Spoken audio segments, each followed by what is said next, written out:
Welcome to the Tech Egg. Don't get scrambled. Enjoy the video. In this video, I will show how to replace the battery on your Acura MDX key fob.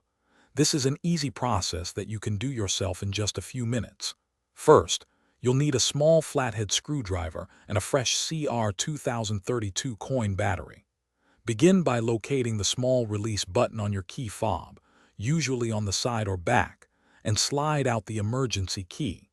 This key will be helpful for the next step in opening the fob. Now, with the emergency key removed, look for a small notch or slot, often found where the key was. Insert the tip of your emergency key or the flathead screwdriver into this slot. Gently twist the tool to pry apart the two halves of the key fob casing.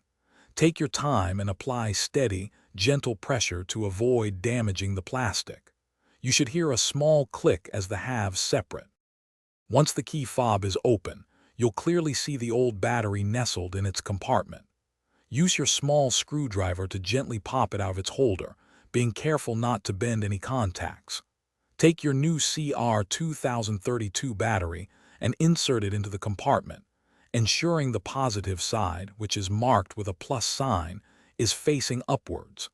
It should fit snugly and securely into place. With the new battery now securely in place, carefully align the two halves of your key fob casing. Press them firmly together until you hear a satisfying click, indicating they are securely closed and sealed. Finally, slide the emergency key back into its designated slot until it locks. Test all the buttons on your key fob to ensure everything is working correctly and your vehicle responds. Thanks for watching. Consider subscribing if I helped unscramble your problems.